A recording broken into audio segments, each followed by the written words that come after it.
You're back. How long has it been? I told you the story of the woman in the woods. There was fear, and there was grief. But there was also family, connection, joy. The darkness here did not approve. The tendrils of night tightened around me as I slept, squeezing the breath from me until I woke, choking and paralyzed, seeing nothing but the emptiness, and hearing nothing but the screaming rage of the dark. Wherever I am, whatever this creature is, joy is not welcome here.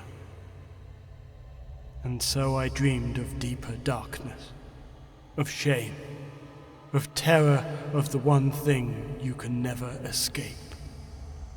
Let me tell you. Dark Figments, written and performed by James Farwood. Episode 3, The House at the Crossroads.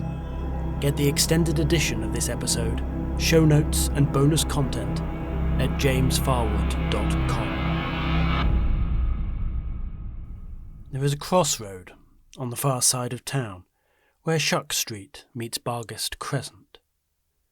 You'll have passed it many times, perhaps on your daily commute, perhaps when visiting family in times of difficulty, perhaps even when you've just needed time alone and have just wanted to walk. We all pass the crossroads where Shuck Street meets Bargest Crescent. But you won't have seen the house on the corner. Nobody sees the house on the corner. Not because it isn't there, not because it's invisible, or hidden, or camouflaged. You won't have seen the house on the corner because you don't believe it exists. Nobody believes the house at the crossroads exists, not unless they've been inside. There was a man, much like any of us, who had received a great wound. The wounded man passed by the crossroads on a day very similar to this one. The air was cold and the sky stone grey. Darker clouds hung over the town ahead of him, and the chill northeasterly refused to let him stay warm, even through his many thick layers.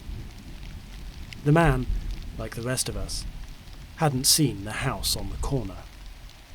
Or rather, he had refused to see it.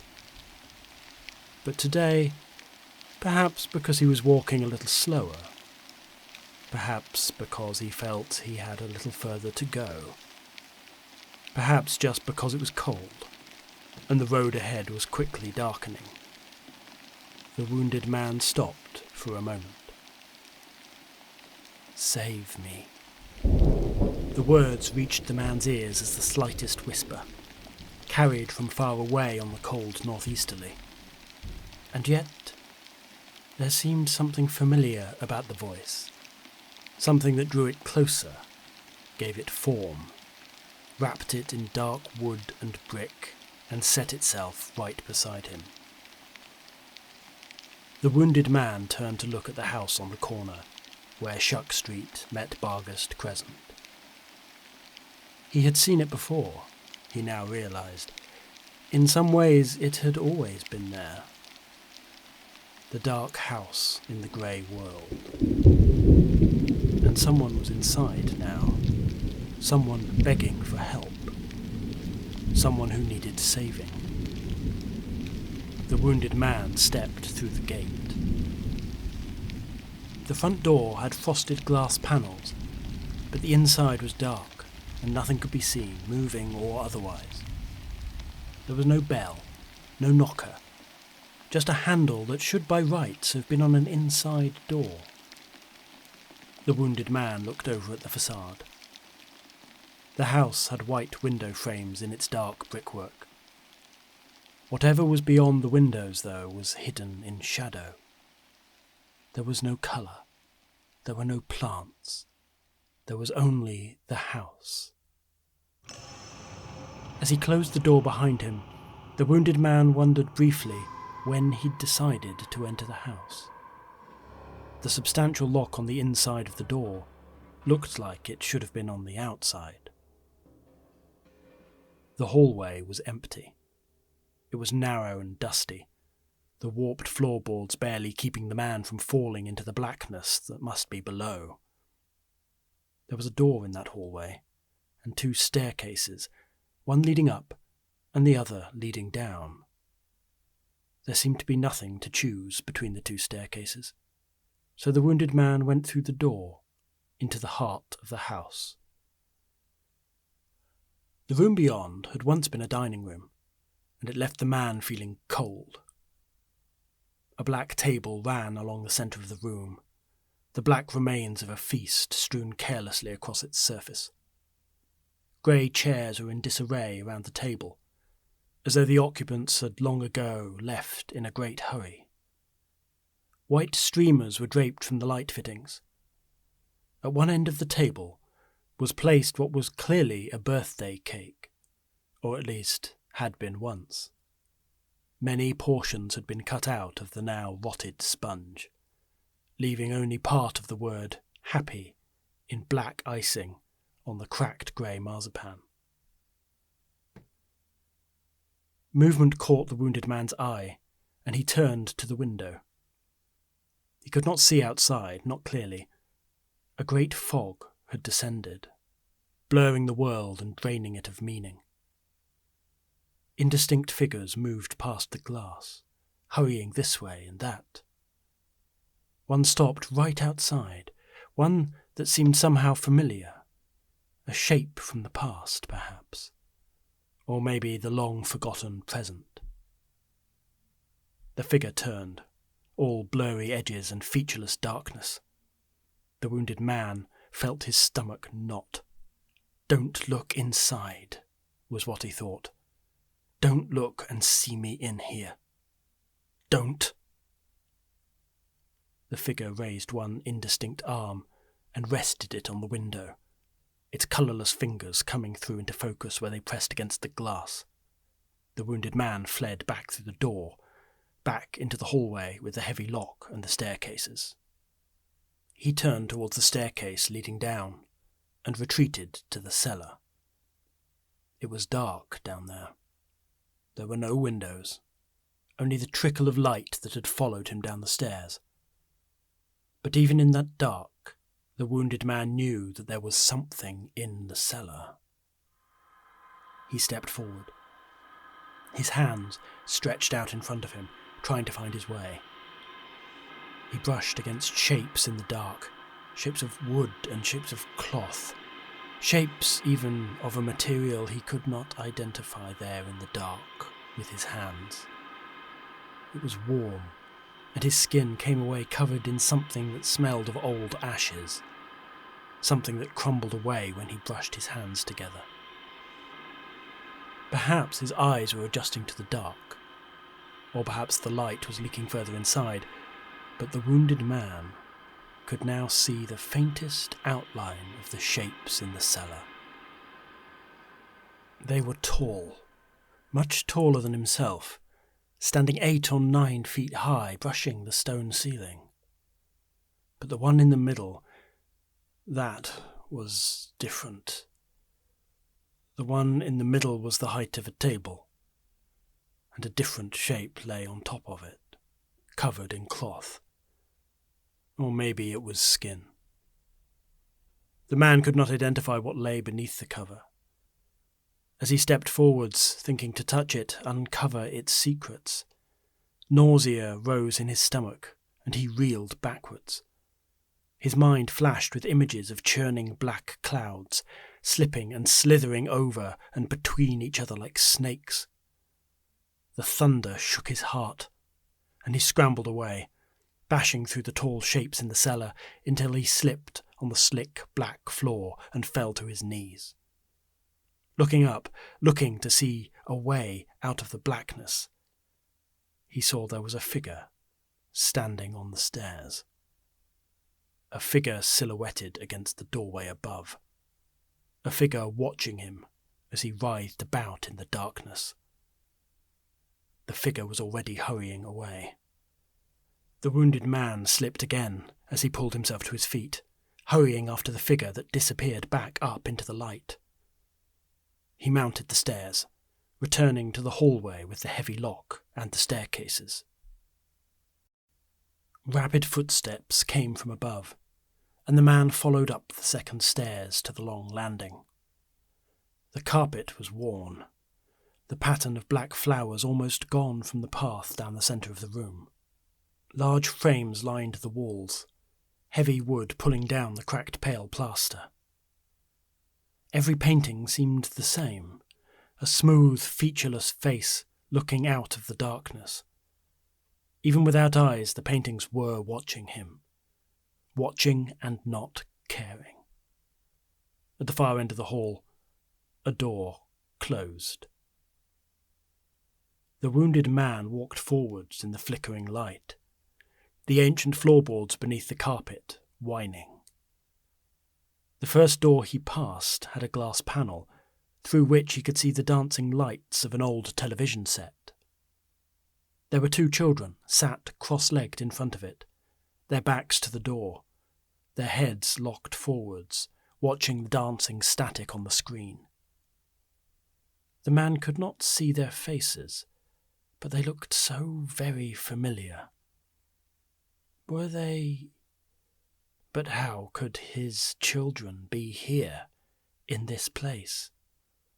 The twins were half a world away now. The man knocked on the glass, but it made no sound. He tried the handle, but the door didn't even rattle against its lock. It was as solid as the wall. Through the glass, the man could see another door on the opposite wall. He rushed along the corridor to the next room and pushed his way inside, crossing its empty space and bursting into the next room and the next, until he found the other side of the children's room. Looking through the glass panel of that new door, he saw them, still sitting watching the television set, still facing away from him, their heads locked to the screen. But the clothes, the hair, the posture, everything about them was so familiar. How were his children here? The wounded man pushed on the door, which swung silently open. He moved towards his children, but as he did so they seemed to stretch and distort in front of him. He stopped dead, then moved to one side. The image of the children twisted again as he moved around them, until their shapes on the floor were completely flat, painted in a deceptive perspective that had looked so real from the door. But the wounded man was certain he'd seen them move and heard them laugh, back before he lost them. The television flickered in and out of tuning, its static breaking for brief moments to show a single handwritten word. Daddy? He ran his fingers over the drawings of his children. The paint crumbled away at his touch, and he drew his hand back, afraid to damage them further. In the distance, a door opened. The wounded man looked up, but the rooms and doorways were unfamiliar to him, and he could not remember his way back to the corridor, back to the staircase, and the hallway with the heavy lock. He went through the closest door into an empty room. Outside the windows, darkness had almost fallen, leaving just a faint glow above the jagged black buildings. At least, that's what the wounded man presumed they were. The fog made everything so very difficult to see. The paintings in this room had been vandalized. Across each one was scrawled the same word, the same accusing question. Daddy? Daddy? Daddy? Daddy? There was light coming from under the door at the far end of the room. Someone was moving around in there. Their shadow flicked across the tiny bar of light beneath the door. As the man moved towards the door, the footsteps beyond stopped. He reached out to touch the handle. The light went out. He pushed the door open and stepped into the next room. It was pitch black. No windows, no glimmer of light, just the dim glow from behind him, casting an almost invisible rectangle on the wall opposite the door. But the wounded man knew immediately that he was not alone in the darkness. Someone was standing ahead, still as death, silent as the void. A match sparked brightly against its box, a small but searing light that burned the eyes of the wounded man and made his muscles tense. His breath dropped away, and his heart thumped against his ribs. The match was held to a wick, a candle catching and throwing light across the room. A woman stood in the dead centre, staring intently at the wall ahead of her. The wounded man felt his heart skip. He recognised this woman very well, better than he would recognise anyone, even his own reflection. But she couldn't be here, in this house at the Crossroads, because she was across the world, looking after their twin girls. The man called her name, but she didn't answer. He moved in front of her, but she didn't see him. She just held up her candle and stared at the photographs that were mounted in frames on the walls. There were some old and some new. There were some remembered and some forgotten. There were some that made her smile, and some that made her reach her hand up and stroke the images, her eyes wet. The wounded man saw his life revealed in pictures on the walls of that room, and it made him feel sick to his stomach. His wife moved past him, gazing deep into his life, her candle burning brightly, making him shy away, retreating to the darkest corner of the room. He wanted her to stop, but she wouldn't listen to his pleas. Maybe she couldn't hear him at all. She moved around the room, edging towards the wounded man in his dark corner. His heart began to beat faster. He wanted her to stop. Any minute now she would reach the last photograph, the one he wanted to tear from the wall and smash and burn. But when he tried to close his hands around the frame, his fingers slipped through the dark wood as if they were smoke. His wife was staring at the photographs on the wall next to him now. Relentless, careful, thorough, everything he'd always known her to be. He begged her again to stop, but there was so little left of him for her to hear. She stepped again, the terrible light of the candle falling at the edges of the last photograph. The man shouted, and the world ignored him. So he ran. He ran out of the room and through the darkness, finding doorways through sheer luck, not knowing where he was going, but knowing where he needed to be now before it was too late. He ran out onto the long landing, its faceless paintings watching his terror and still not caring. He ran past them and past the stairs and into the room at the end of the house, the room with the door that he couldn't stand to be open. But it was.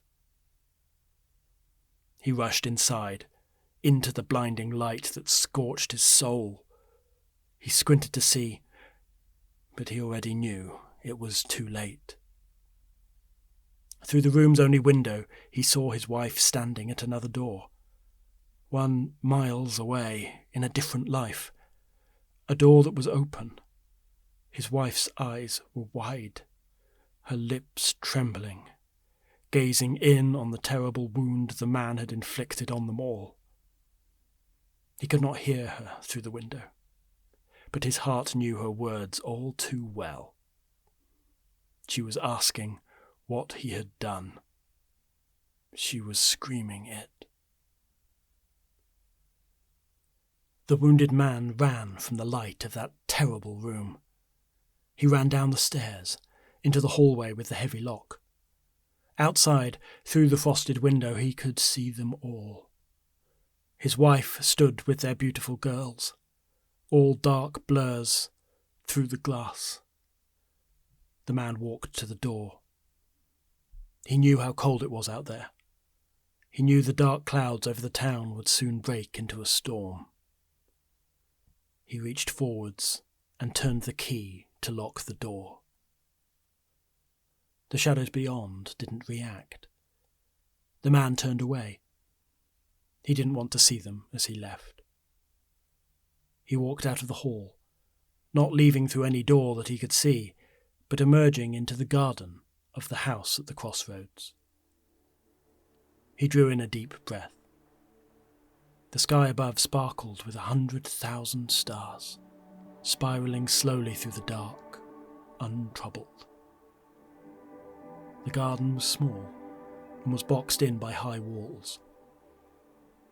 A single tree stood in the garden, old and gnarled and wise. This tree is a survivor, the wounded man thought. This tree has seen troubles and yet remains under the untroubled sky. He took off his heavy shoes, peeled off his socks, and walked barefoot on the grass. The tree seemed to sing to him in a voice both delicate as the starlight and deep as the earth. It sang of other things, things that weren't here now, things that weren't what he had done. The man reached out to touch the trunk. He felt the aged bark. He felt the throb of life beneath, hidden and safe. People were knocking on the front door. The wounded man let his feet sink into the earth. He let them stretch and spiral down into the nurturing soil, safe from harm, safe from the people outside. He spread into the earth, winding around the roots of the old, wise tree, mingling with them, sharing everything he was in the hope that he would be changed. The wounded tree wondered briefly who was knocking at the front door, but it no longer mattered. Here, under the untroubled stars, in the walled garden, it was safe from the cold and the storm and the people. Here, there were no more crossroads.